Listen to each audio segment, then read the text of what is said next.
নমস্কাৰ, মই আজি উপস্থিত আছোঁ অসম সাহিত্য সভাৰ প্ৰতিষ্ঠা দিৱস বঙাইগাঁও চিজন গ্ৰাম।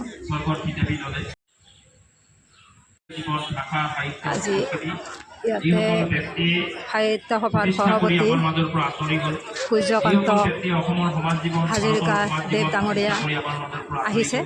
তেওঁ অলপ ভাষণ দিব, আমি শুনো আহকচোন। আৰু ইয়াতে 108খন পতাকা উত্তোলন কৰা হৈছে।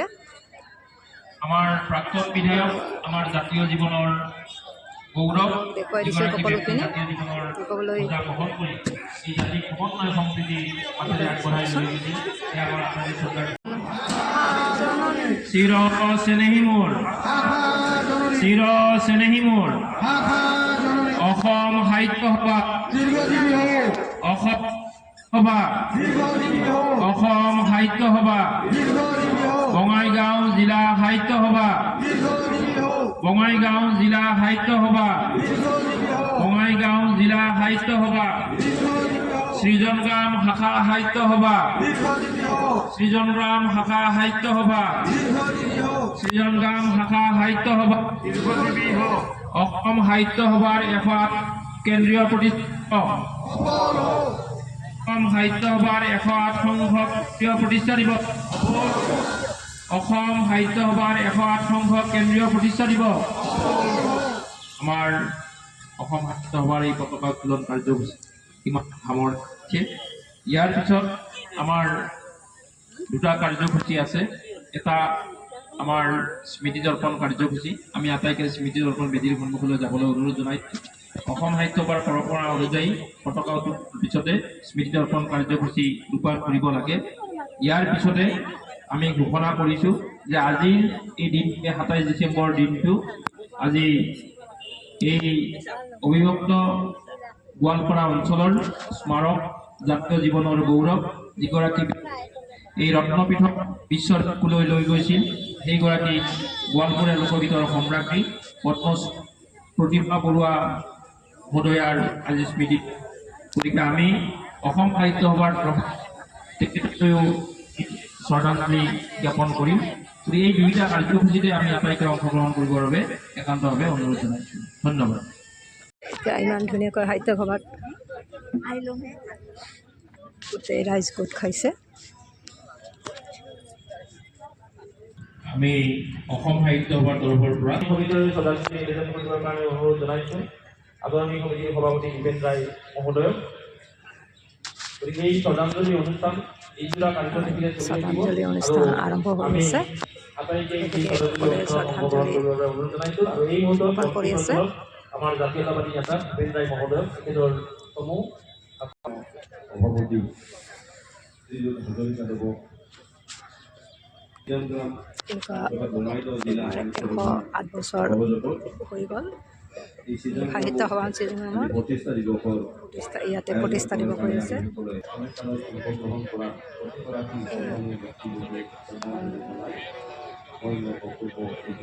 মই এনেকৈ যিখিনি পাৰোঁ আপোনালোকক দেখুৱাবলৈ চেষ্টা কৰি আছোঁ।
পিছতে অৰ্থাৎ 10:30 বজাৰ পৰা পতাকা উত্তোলন চলিলে এক বৰ্ণাঢ্য জনগোষ্ঠীয় সাংস্কৃতিক সমাৰোহ অনুষ্ঠিত হ'ব।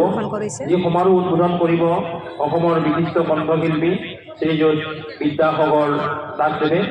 সভাপতিত্বত মুকলি সভা অনুষ্ঠিত হ'ব আৰু এই সভা উদ্বোধন কৰিব পঞ্চায়ত আৰু গ্ৰামোন্নয়ন অসম চৰকাৰৰ সন্মানীয় মন্ত্ৰী সাহিত্যিকসকলৰ স্মৃতিচাৰণ অনুষ্ঠান তথা স্মৃতি দৰ্পণ গোৱালপৰীয়া লগা বৰুৱা পাণ্ডে প্ৰতিচ্ছবিত বন্তি প্ৰজ্বলন হৈ গ'ল। এতিয়া আমি সকলো ইতিমধ্যে আমি প্ৰতিমা পাণ্ডে বৰুৱাৰ চাহ জলপানৰ ব্যৱস্থা কৰিছোঁ। আজি বন্তি প্ৰজ্বলন গতিকে সকলোকে হৈ গ'ল।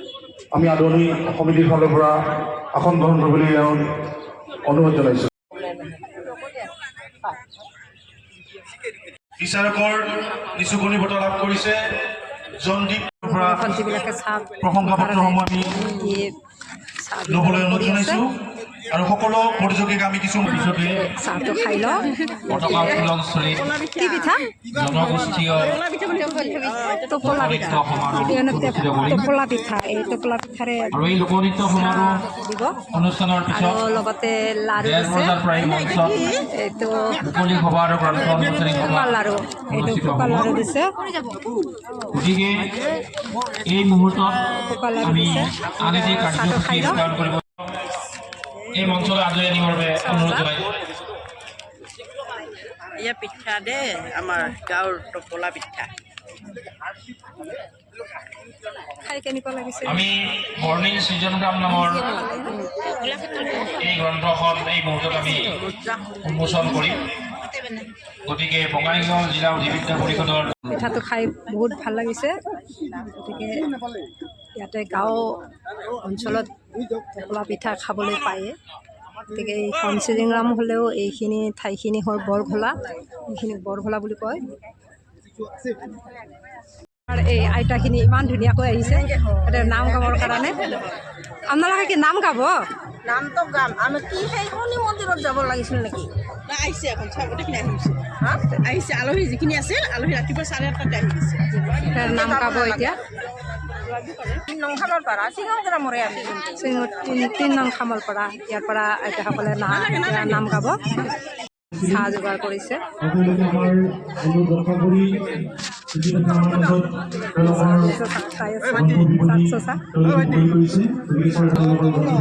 ধুনীয়াকৈ ভণ্টিবিলাকে চাহ দিয়াৰ কাৰণে যোগাযোগ কৰিছে। চাহ দিছে, তাৰপিছত সকলো ৰাইজকে চাহ বিতৰণ কৰিছে।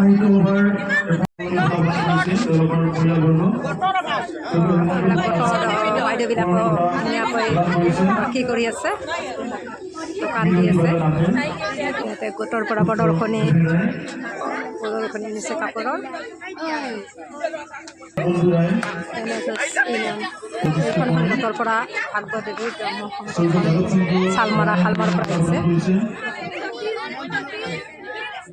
ইয়াতে গোটবিলাখনত ধুনীয়াকৈ প্ৰদৰ্শনীৰ কাৰণে দোকান দিছে।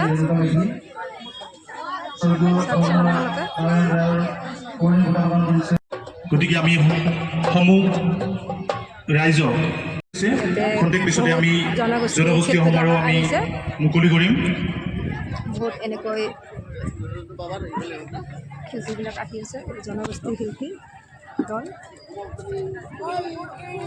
আহি উপস্থিত হৈছে। আমাৰ মাজত আছে সিহঁতে পৰিৱেশন ৰাভা জনগোষ্ঠীয় শিল্পী দল, ৰাভা জনগোষ্ঠীৰ শিল্পী দল আছে, বড়ো আছে, জনগোষ্ঠীয় শিল্পী দল, কোচ ৰাজবংশীয় জনগোষ্ঠীয় শিল্পী দল, সত্ৰীয় নাচৰ শিল্পী দল, লগতে আৰু বহুতো স্থানীয় আমাৰ শিল্পী দল আমাৰ মাজত আছে। তেওঁলোকে খন্তেক সময় পিছতে অনুষ্ঠান পৰিৱেশন কৰিব। গতিকে সমূহ শ্ৰদ্ধা ৰাইজক আমি আমাৰ সমূহ কাৰ্যসূচীতে অংশগ্ৰহণ কৰিবলৈ বিনম্ৰভাৱে অনুৰোধ জনাইছোঁ। ধন্যবাদ।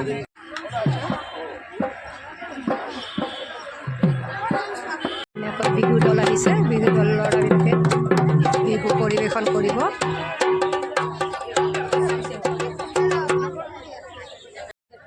অসম সাহিত্য সভাৰ 108 সংখ্যক কেন্দ্ৰীয় প্ৰতিষ্ঠা দিৱস জনগোষ্ঠীয় সাংস্কৃতিক অনুষ্ঠানত নৃত্য কৰিব। আমি নৃত্যসমূহ দেখুৱাবলৈ আপোনালোকক চেষ্টা কৰিম। আমি দুআষাৰ বক্তব্য ৰাখিবলৈ বিনম্ৰ অনুৰোধ জনাইছোঁ। বিদ্যাসাগৰ তেখেতে ফিতা কাটিব। অসম সাহিত্য সভাৰ 108 সংখ্যক কেন্দ্ৰীয় প্ৰতিষ্ঠা দিৱসত জনগোষ্ঠীয় সাংস্কৃতিক অনুষ্ঠানত ফিতা কাটিব। সকলোকে নমস্কাৰ জনাইছোঁ। তেখেতে দুআষাৰ চিৰ চেনেহী মোৰ ভাষা জননী, এই শব্দেৰে অসমীয়া জাতিক, অসমীয়া ভাষাক, অসমীয়া কৃষ্টি, অসমীয়া সাহিত্য, অসমীয়া সংস্কৃতিক আগুৱাই লৈ যোৱাৰ ক্ষেত্ৰত 1917 চনত যি অনুষ্ঠানৰ জন্ম হৈছিলে, সেই অনুষ্ঠান আৰু বহু বিশেষ ব্যক্তিৰ অসম সাহিত্য সভাক এৰাই চলা সম্ভৱ অসমত কোনো ব্যক্তিয়েই নাই। গতিকে অসম সাহিত্য সভা আমাৰ প্ৰতিজন অসমীয়াৰ ৰন্ধে ৰন্ধে হৃদয়ৰ প্ৰতিটো কোণে কোণে প্ৰবাহিত হৈ আছে আৰু চিৰদিন প্ৰবাহিত হৈ থাকিব। যিসকল মহান মনীষীয়ে তেখেতসকলৰ জীৱনৰ কষ্ট স্বীকাৰ কৰি অসমীয়া জাতিটোক এক বলিষ্ঠ জাতি হিচাপে পৃথিৱীত চিনাকি কৰি দিয়াৰ বাবে যি ত্যাগ কৰিছিলে, সেই মহান মনীষীসকলক আজিৰ এই পবিত্ৰ ক্ষণত স্মৰণ কৰিছোঁ। আমাৰ মাজত উপস্থিত আছে সন্মানীয় সভাপতি পদ্মশ্ৰী আমাৰ অতি শ্ৰদ্ধাৰ সূৰ্য কুমাৰ হাজৰিকা ডাঙৰীয়া, সাধাৰণ সম্পাদক সন্মানীয় শৰ্মা ডাঙৰীয়া। আমাৰ মাজত উপস্থিত আছে অভয়পুৰীৰ প্ৰাক্তন বিধায়ক আমাৰ অতি শ্ৰদ্ধাৰ সন্মানীয় ভূপেন ৰয় ডাঙৰীয়া, আৰু মোৰ বন্ধু প্ৰতিম মোৰ দাদা অশোক ৰয় ডাঙৰীয়া প্ৰমুখ্যে এই অঞ্চলৰ প্ৰতিগৰাকী ব্যক্তিয়ে মোৰ অতি আপোন, আৰু এই অঞ্চলত মই প্ৰায় আহি থাকোঁ, সকলোৱে মোক চিনি পায়। আমি এটা কথা উপলব্ধি কৰিব লাগিব যে ইয়াত সাহিত্য সভাই অনুষ্ঠান পাতিলে সেইটো ডাঙৰ কথা নহয়। সাহিত্য সভাই অসমৰ বিভিন্ন ঠাইত অনুষ্ঠান পাতি থাকে, কিন্তু ইয়াত এটা বাৰ্তা দি থৈ যাব। আজিৰ যি সাংস্কৃতিক অনুষ্ঠান, বাৰেৰহণীয়া যি সাংস্কৃতিক অনুষ্ঠান, এই অনুষ্ঠানে সাহিত্যই যে মানুহক সম্প্ৰীতিৰ এনাজৰী সুদৃঢ় কৰিব পাৰে তাক প্ৰমাণ দিব। আমি ইয়াত বিভিন্ন জাতি জনগোষ্ঠীয়ে বাস কৰোঁ, ইয়াত বিভিন্ন সাংস্কৃতিক যি ঐতিহ্য, সেই ঐতিহ্য ইয়াত আজি পৰিস্ফুট হ'ব, প্ৰকাশ পাব। গতিকে ই এক সম্প্ৰীতি। সাহিত্য সভা অকল সাহিত্যত সীমাবদ্ধ নহয়, ই সাংস্কৃতিক জগতলৈ ধাৱমান হৈছে, আৰু যাৰ পৰিপ্ৰেক্ষিতত আমি এক সমন্বয়ৰ যাত্ৰাৰে আজি এই সাংস্কৃতিক যাত্ৰা আৰম্ভ কৰিম। মই সকলোকে ধন্যবাদ জনাইছোঁ ইয়ালৈ আমন্ত্ৰণ কৰাৰ বাবে। মহাপুৰুষ শংকৰ গুৰুজনাই সমাজত বাস কৰা চিৰবৈৰীসকলক, সমাজৰ যিবিলাক দুষ্কৃতিকাৰী তেখেতসকলক বিনাশ কৰিবৰ কাৰণে 500 বছৰ আগতে গীত লিখি থৈ গৈছিল, বৰগীত।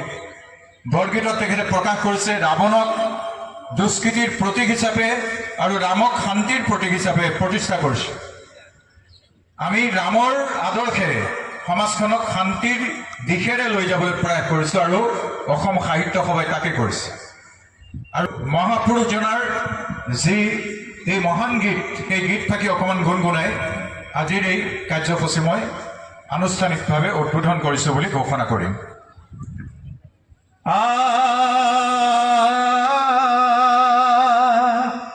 শুন শুন ৰে সুৰ বৈৰী প্ৰমাণ নিশাচৰ নাশনিদানা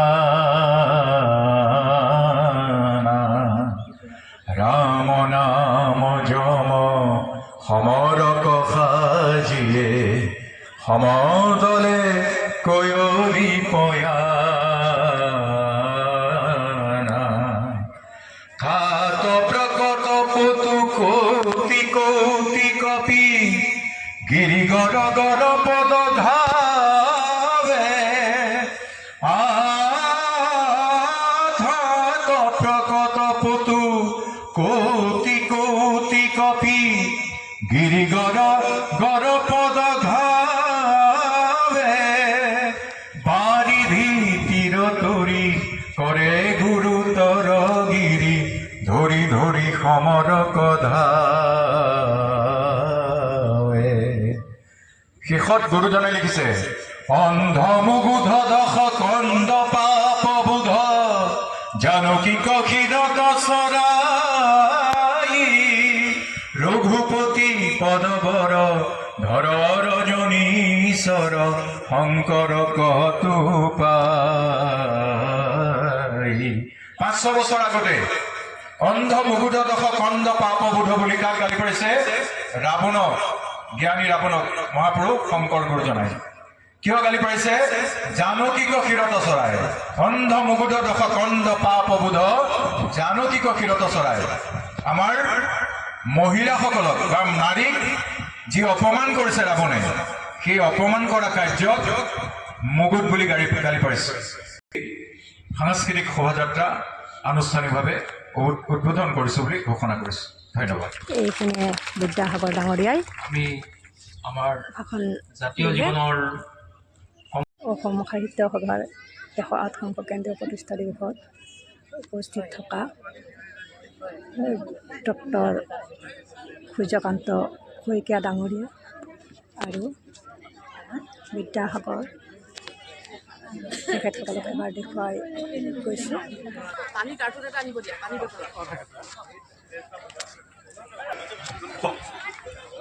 কাৰিকৰী বিজুতিৰ বাবে আমাৰ অনুষ্ঠানখন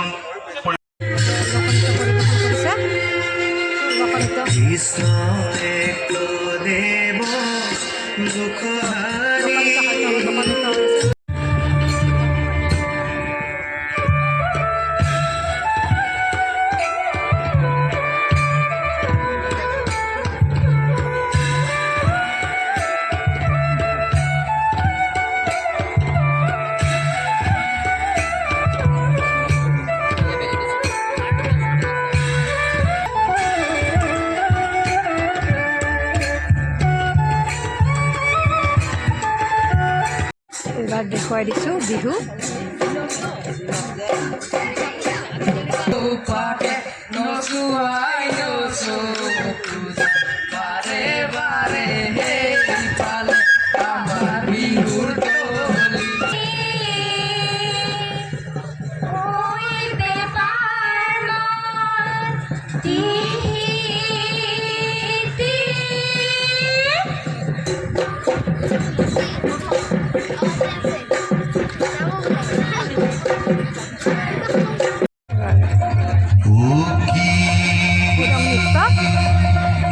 Posala long ceria.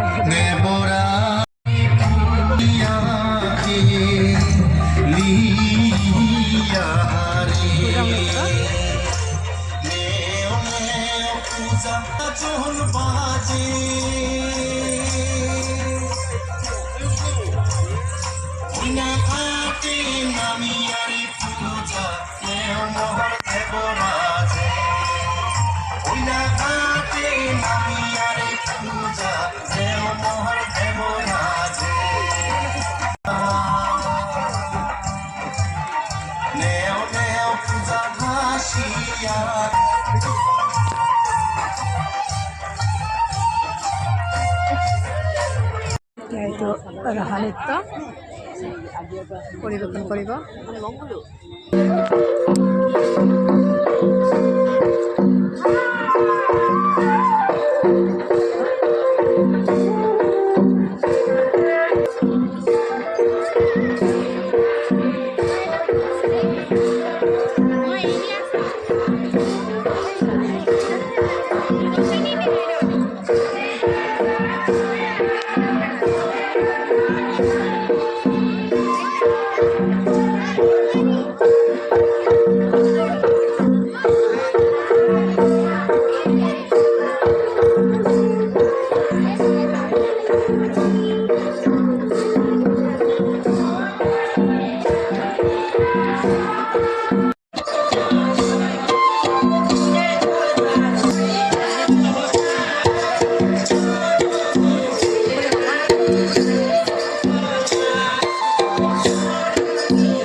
ইয়াতে সকলে নাম গাইছে আৰু ইয়াতে মোৰ এইখিনিতে ভিডিঅ'খিনি আছিলে।